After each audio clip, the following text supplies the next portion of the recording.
Hey, it's Mike Hambright with Flipner.com. Welcome back for another exciting VIP interview where I interview some of the most successful real estate investing experts and entrepreneurs in our industry to help you learn and grow. Today, I'm joined by Tom Krol. He's a successful real estate investor. He's an expert marketer and wholesaler. And he's also the founder of Hot Seat Wholesaling, where he really puts people on the spot to share deals they've done to teach others how to take massive action to be successful in this space. Today, we're going to talk about building your buyers list so you can maximize your profits. A lot of people get really comfortable and build a list of buyers that are kind of their go-to people, but what happens is over time those people expect better deals and the good customer discount and all that stuff. So Tom's going to tell us why it's important to continually build that list with new buyers so you can maximize your profits. Before we get started though, let's take a moment to recognize our featured sponsors.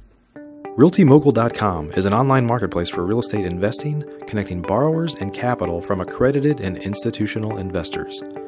Get a rehab loan fast and close in as little as 10 days. Rates start as low as 9%. We'd also like to thank National Real Estate Insurance Group, the nation's leading provider of insurance to the residential real estate investor market. From individual properties to large-scale investors, National Real Estate Insurance Group is ready to serve you. Please note, the views and opinions expressed by the individuals in this program do not necessarily reflect those of FlipNerd.com or any of its partners, advertisers, or affiliates. Please consult professionals before making any investment or tax decisions, as real estate investing can be risky.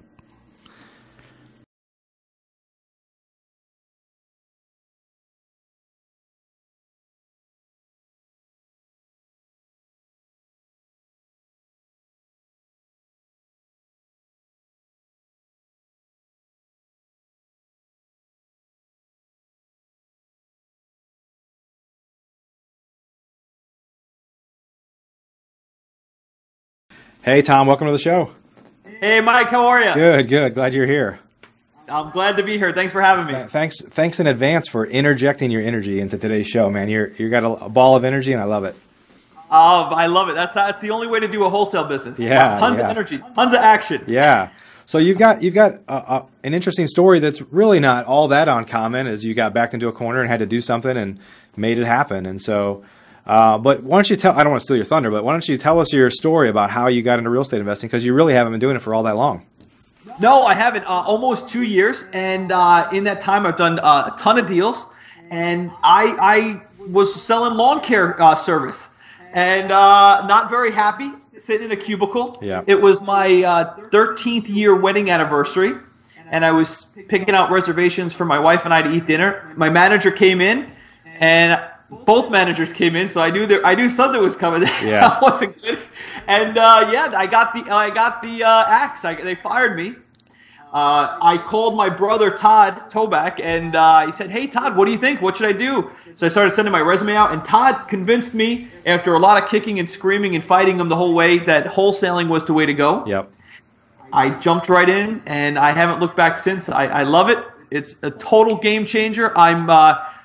I'm making more. I've made more in the past 10 days than I used to make my whole year selling lawn care service. And by the way, not selling lawn care service very effectively. I was the worst salesman in the whole company. Yeah, hence losing your job. But yeah, so a lot of folks that are listening right now know Todd as well. Todd has his own podcast, and he's a friend of mine. He's actually been on the show. It's been quite a while since he's been on the show, probably 6 months or so. But it doesn't hurt to have an awesome wholesaling, brother in the family as well, I bet. Oh, it's been a blessing. Yeah, absolutely. Yeah. I don't want to, Todd, I don't want to make him too confident, but he's a pretty good coach. Yeah. So I had a good mentor, and we worked hard. A lot of it was mindset. Wholesaling is very easy, but you really have to have the right mindset to make it work. Yeah. Yeah. I want to call out something you said before we started recording, because you're in Florida and Todd's obviously in Southern California. And you said something to me like when he first started talking about it that, well, you're in California, that's not going to work here in my market in Florida. And there's so many real estate investors that think that way, irregardless of they heard something that happened somewhere else other than their country. It's really an excuse to say, well, that won't work here, Yeah, I was guilty of that 100%. I mean, as a matter of fact, we argued about that probably for the first 3 months, and I said, my market's smaller. Not only is it smaller, but there are less houses, but there are cheaper prices. And I kept arguing back and forth, and I spent so much time arguing. I wish I would have just got right to it, but yeah. Absolutely. I mean, the motivated sellers or distressed sellers, people who need to sell quickly with a timeline. They're everywhere. It doesn't matter which market you're in, and I certainly have found them and identified some hot pockets here in Port St. Lucie, and we work them every day. Yeah, awesome. And another thing that you talked about is how I want you to kind of share. I know this is what led into your hot seat wholesaling, is that you were kind of hanging out, trying to get more and more education without taking action. Tell us a little bit about that, just your experience, but also the importance of saying that to our listeners, because obviously it's critical. Anyone who's out there right now listening to this podcast, you really have to. Education, in my opinion, is the #1 killer of new people who get into wholesaling. The way to do it is taking action. So the bottom line is, when you learn listening to this podcast and you learn a new tactic, you learn a new strategy, it is absolutely crucial that you implement that and take action on it immediately. So don't go out and do a whole bunch of education and feel good and warm and fuzzy that you're moving closer to your goals. You're not. You got to take action and fail, and you got to take action on step 1 before you know what step 2 is, and just learn the hard way. That's the only way to do it. That's what I did, and it worked fantastic. It's the only. Yep. The best way to learn is by taking action. There's no doubt about it. Absolutely. And the reality is even if you have some early failures, those are your best learning opportunities for sure. No question. No question. Yeah, taking action and falling on your face and meeting with a motivated seller prematurely before you even understand what equity is, which is what I did, and mailing a list before mailing an equity list and accidentally forgetting to not put the length of ownership, and then trying to convince people who just bought their home for $100,000 with cash 6 months ago they're not going to sell it to you. But that was the mistake I made, because shoot first, ask questions later. So yeah, tons of mistakes is a good sign. You're making them, and that's a good thing. So we talk a lot on the show. We've done quite a few episodes this year, and we not always, but we have quite a few episodes where we talk about the front end of the business, which is acquisition, buying, generating leads, negotiating, solving people's problems, all those things. And obviously, you can't sell a house until you buy it. So, but today we're going to focus on, as a wholesaler, building your buyer's list, so that you continually have new people to sell to, that, and also finding people that are willing to potentially pay more than that kind of seasoned veteran person that's been buying in your market for a decade, that only buys at 72% of ARV, less repairs and things like that. So, talk about some of your experiences about how you've kind of figured that out. So this is so crucial, Mike. Every one of these wholesalers out there, we spend so much time away from our family, time away from our friends and our own time, and we're committed to finding the best deals in town for the lowest price possible. And that's what we do, and if you're a good wholesaler, that's what you get good at. And then we so quickly become what I call them CBEs, which is cash buyer employees. What ends up happening is you end up just creating a job for yourself where you're really just working for cash buyers, finding a very small handful or God forbid, just 1 or 2 cash buyers, really great deals in your community. It's a huge mistake. It's a huge error. Sometimes people do it out of fear because they don't really understand the back end of the deal. Sometimes there's like an obligation because a cash buyer will almost become like, you'll have like a mentor-mentee relationship with them. Yeah. So you'll feel obligated to give them a good deal.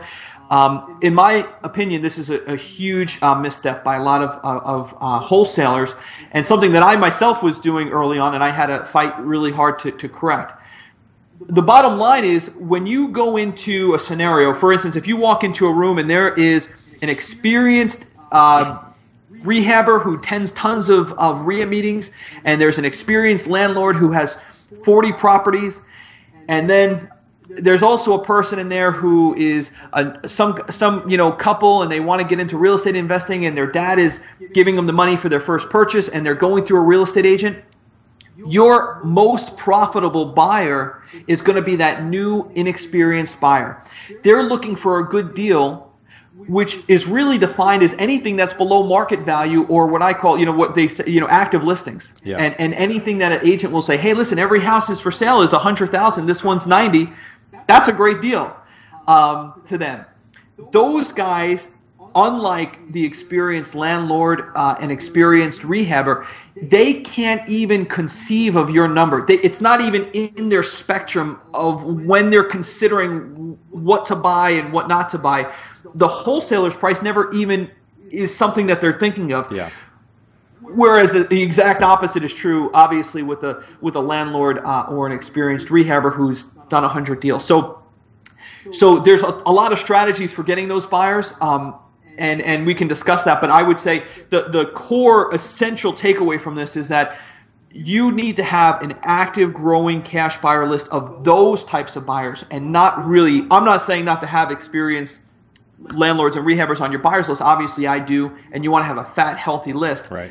But they certainly, anybody who's saying, you pick up your phone and you say, hey, Mike, I got this great deal. I just got it under contract. You got to come and take a look at it.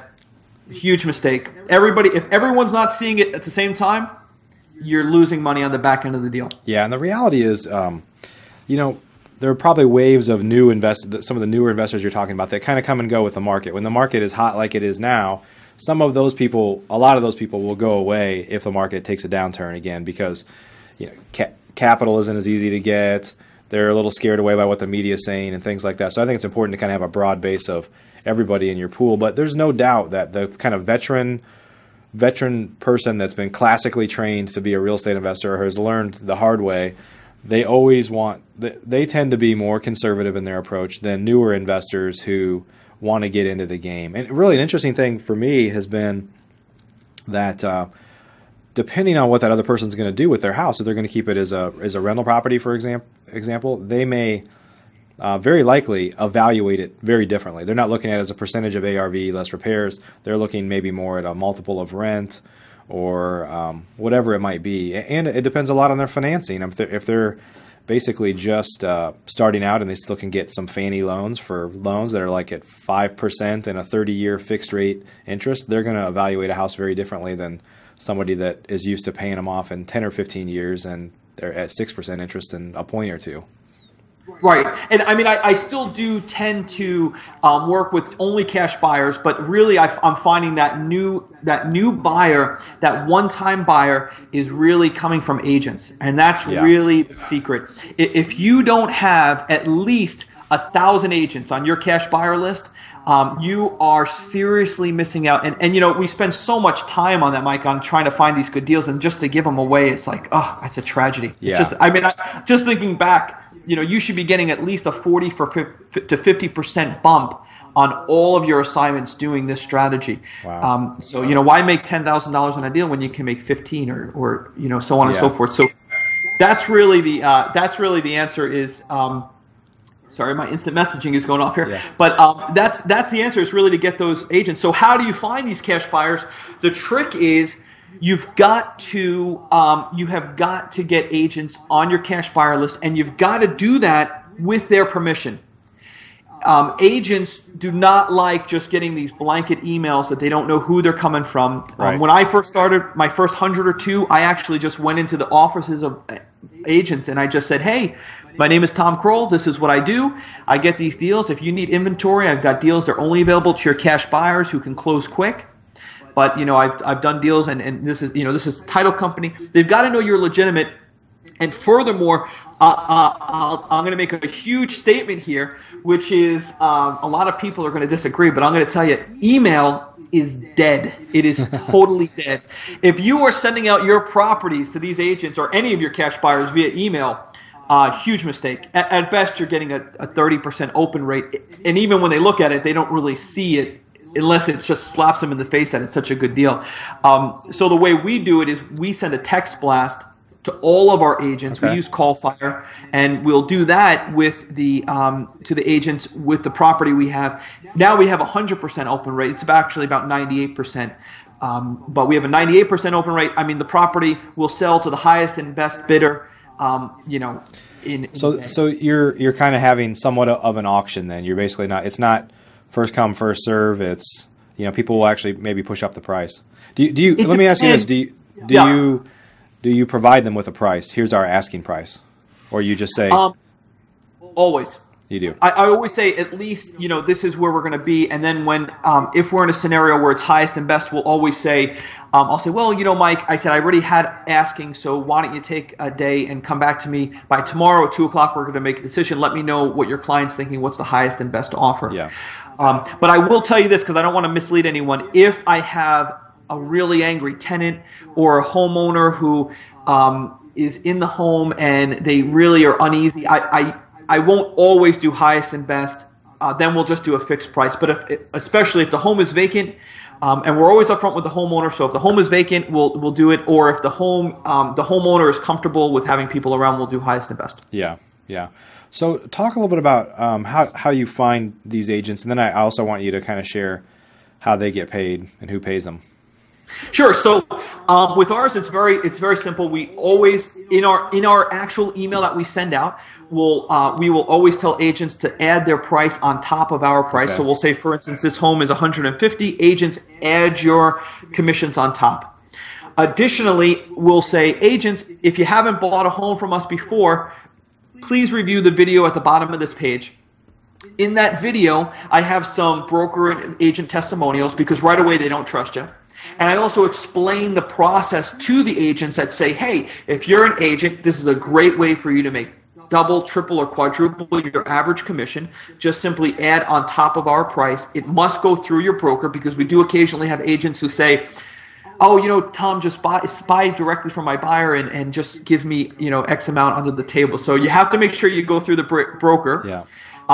That's very important. So, but we explain the process right in the email that we send out.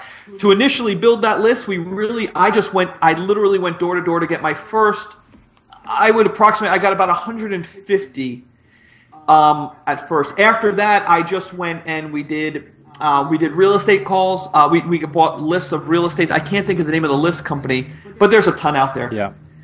And you just cold call them. Hey, my name is Tom. I heard you were a great agent. Here's what I've got. And it's important to ask their permission, especially for the text messaging. You're just going to make a lot of people angry, which I'm speaking from firsthand experience on. Yeah. So, but once they're on there and once they know that you're legitimate and these are legitimate deals, your assignment fees will skyrocket. Your open rate will skyrocket. They'll be running around town. I literally, just this deal we just did, Tom, I'm at LA Fitness. I got to jump in the shower. I say, Jake, don't jump in the shower. Go right now, even if you're sweaty, because this thing is going to go. And it creates this feeding frenzy. Cars are pulling up. You consistently get 10, 20, 30 people, with these, and they're bringing their cash buyers along. There's a little bit of an education process there. They don't really always understand what an assignment is, but as far as your question goes, they do close on the HUD at the title company, and obviously the broker is well aware of what we're doing. Yeah, a lot of people should understand what you're saying here, because if you're a real estate investor, you've probably had agents bring you deals before, or they say, hey, I've got a good deal, and you see the numbers and you're like, that's not a deal. That's by the time I pay closing costs and everything, I'm kind of paying full retail values. So why wouldn't I just go pay full retail value for a house? And right. So that's the difference there, is the typical mentality of working with agents, and the fact that they're used to seeing deals and buying and selling deals on a much more efficient market, which is the MLS. Right. Yeah. Absolutely.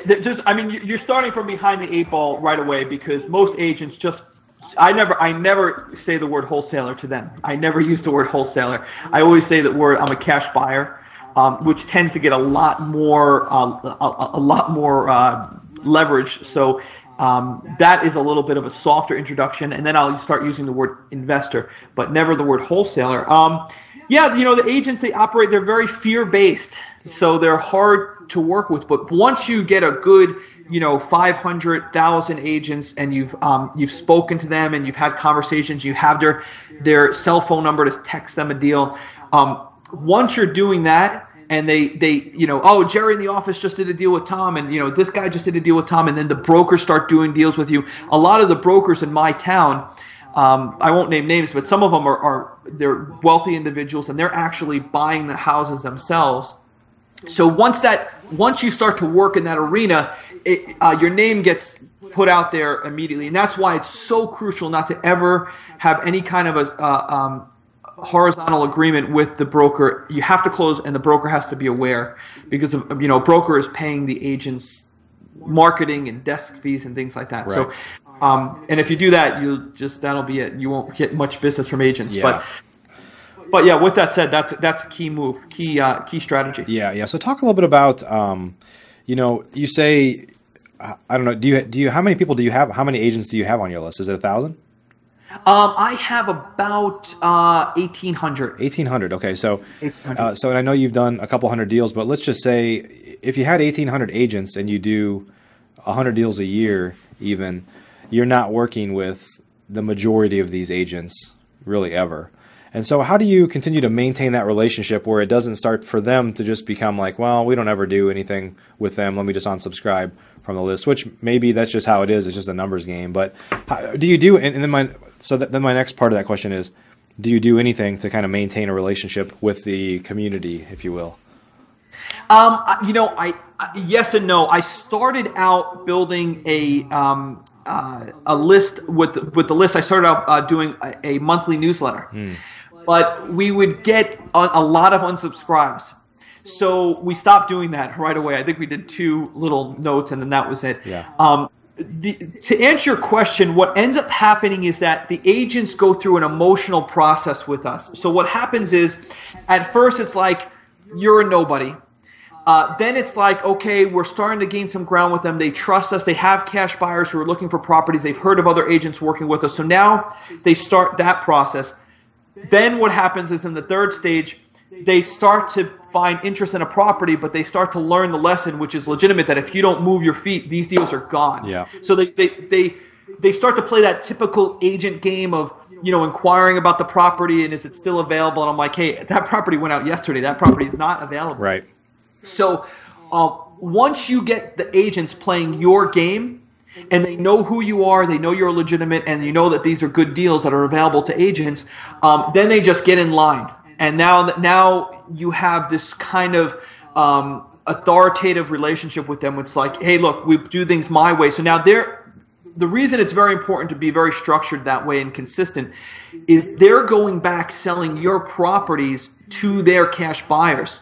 So if there's any confusion, then it's like they're all over the place. So you've got to be very careful about being consistent with your message to your agents and how your deals work, and with the brokers. And then what happens is they just get in line, and sometimes they'll call you and say, hey, you have anything? But they become almost like a cash buyer, like a hungry cash buyer, and they're just out there salivating for deals. I mean, we get a deal and it's like gone. Yeah, it's gone. I mean, these guys are, because they're telling their cash buyers, hey, look, this is the deal. This guy's the best guy in town. If you're going to play ball, you got to play ball with his rules. I mean, this is the way it goes. So to answer your question, there's not like really any ongoing nurturing, but they're seeing it happen as the emails and text messages go out, and they're like, man, I wish I could get in on that. And they just, we pick up their response time. Yeah. So a couple questions for you. So are you an agent yourself? No. Yeah. Okay. I don't know anything about real estate, just to be perfectly clear. And that's for anybody who's out there. I just want to be perfectly clear about this, Mike. I don't know anything about real estate. I'm not in the real estate business. I am in the pawn shop business. So I know real estate I know has something to do with houses, but I don't know anything. I have no idea. So just want to be crystal clear. Anybody who thinks they need to learn real estate is this is really, to me, the house is totally inconsequential. I don't really care about the house. Vehicle, yeah. Everything is the buyer's problem. If there's buyers, if there's bad tenants, if there's back taxes, that's a problem for the seller and the buyer to work out. I have nothing to do with it. Yeah. So talk a little bit about one of the reasons that a lot of wholesalers are in wholesaling is because it's quick and easy. And I know obviously it shouldn't be that much more complicated when get a realtor or a third party involved, but it is a third party that now you have to deal with. And I assume when you do the type of business you're doing, and based off of what you just said, that you're not really spending a lot of time evaluating repairs and things like that you need some additional comfort that deals are going to close because you're committed to the seller. Maybe you have termination options or other things in place, ways to get out. But talk about that kind of extra third party in there if they cause any issues getting in the way between you closing the deal or not. Absolutely. This is so crucial. With the agent, there is a new level of complexity on the buyer side. We're still doing the same thing, which is a non-refundable $5,000 deposit. But where the confusion comes in, for instance, I have students sometimes, and they'll start to get these agents on their list. And because they're kind of soft and they're not confident, it'll create this confusion. If you allow the agent any leverage on your deals, you're going to have that problem. So we're just crystal clear about what the expectations are up front. Only cash buyers. Don't bring me anybody who needs a loan. If they need a loan, they can't buy from me. Yeah. I would say that one of the first places that my students make a mistake is they'll start to say, well, this guy's willing to pay me $20,000 more than we're asking, but he needs a loan, but they can do it quick because he's already pre-approved. I'm like, no, we don't do that. Yeah. So number one is you have to be really rigid about the rules, and you have to make sure that the agent and the agent's broker understand the process of what you do. And if they need some testimonials or they want to talk to other agents, that would be fine, but get that out of the way now, not at the closing table. So I'm going to tell you, though, it's a little bit more effort. Once it's systematized, it's fine, but you're talking about, we're on average, I think, 46% the last time we ran the figures. And now it's hard because almost all of our deals sell through agents. The rehabbers and the guys who attend the RIA meetings, they're kind of like, forget you guys, which is great. Yeah. Which is great. So there's a little bit of a learning curve there. It's a little bit of extra effort, but you're talking about making an extra almost 50% per deal. It's a no-brainer. Yeah. But it is aggravating. There's no doubt about it. There's a few times the seller doesn't really get it, and sometimes the agent wants to be in between, and we don't allow that. We have to have a conversation with the buyer, and we have an agreement that says, hey, look, we'll never sell around you directly to your buyer, but we want to make sure they're comfortable with the process. So that's something to bring up too, is that we always have a preliminary conversation with the buyer. I'll say, hey, Jen, I'll definitely sell it to your buyer. I want to talk to him for 5 minutes if that's okay. I want to make sure they understand the deal. Yeah. And then that helps too. Now, how about on the seller side? So historically, most, at least the way that I've run my operation is with wholesales and assignments, is that I don't ever want anybody to talk to the seller other than me, because it just causes problems. Right. Yours is a little bit different in the sense that you have an agent, so they should be professional, but not necessarily. Yeah. But are you still the primary person maintaining that relationship with the seller up until the deal's closed? Absolutely. Yeah. Yes. The agent no one talks to the seller but us. Okay. Me or my acquisition manager. No one is having a conversation with the seller. Yeah. We don't allow any, that's definitely, I agree with you. It's a recipe for disaster. You'll lose the business. Yeah. So yeah, we still maintain that. I would say though, in 90% of the cases, even if the seller's there, we'll usually show when the seller's not there. There's very little. The only time is when there's a seller present that there's an issue. But then we usually will we'll go with two people. So for instance, this just happened. There was a house on El Cedo. It was a great deal. Went for highest and best offer. We did a $24,400 assignment on that. Daniel went and took the seller and was having a conversation with him the whole time when the buyers were coming in and out for the half an hour that we were showing, and then we shut the door.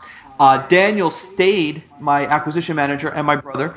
He stayed back at the house, and anybody else who pulled up, he said, look, I'm sorry, it's closed.